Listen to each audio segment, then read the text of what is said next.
Hi friends, তোমাদের কাছে চলে এসেছি রেসিপি নিয়ে। ভোলা মাছের তরকারি আলু দিয়ে। মাছটা ভেজে নেব।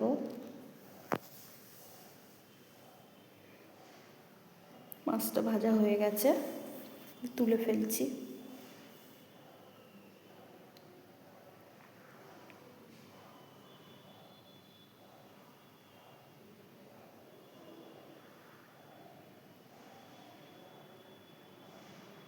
এক হাতে ক্যামেরা আর এক হাতে মাছ ভাজছি, তো ওর জন্য অসুবিধা হচ্ছে মাছটা তুলতে। তেল দিয়ে দিলাম কড়াইতে।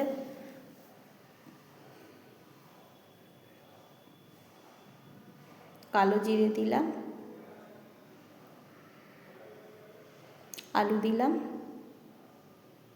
আলুটা একটু লাল লাল করে ভেজে নেব। আলুটা ভাজা হয়ে গেছে, হলুদ দিলাম।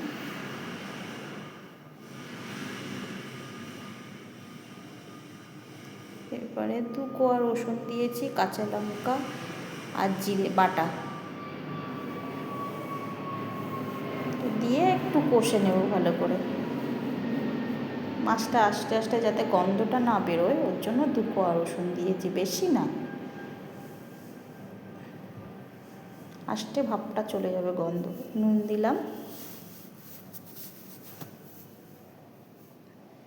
একটু কাশ্মীরি লঙ্কার গুঁড়ো দিলাম। কেন, কাঁচা লঙ্কা দেওয়া তো কালারটা হবে না, এর জন্য একটু কাশ্মীরি লঙ্কার গুঁড়ো দিয়ে কষলাম। এবারে সর্ষের জলটা ঢেলে দিলাম। সর্ষে ছেঁকে নিয়েছিলাম, বেটে ছেঁকে জলটা রেখেছিলাম। জলটা দিয়ে ভালো করে একটু কষাবো। শুকনো হয়ে গেছে, এবার নর্মাল জল দিয়ে দিলাম।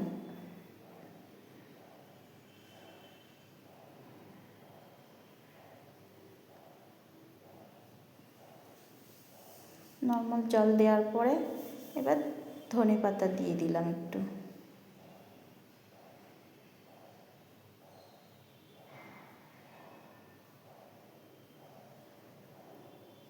মাছটা দিয়ে দিলাম।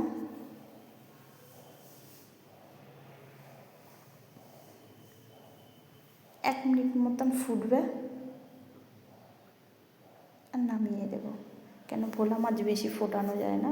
কাঁচা লঙ্কা দিলাম, চালা করে রেখে দিয়েছিলাম কেটে। কাঁচা লঙ্কাটা ওপর দিয়ে দিলাম, ফ্লেভার গন্ধটা যাতে ভালো লাগে। হয়ে গেছে। কেমন হয়েছে কালারটা? কচু বাটা, ভাত, মুগ ডাল, আলু দিয়ে সেদ্ধ, মাছের তরকারি।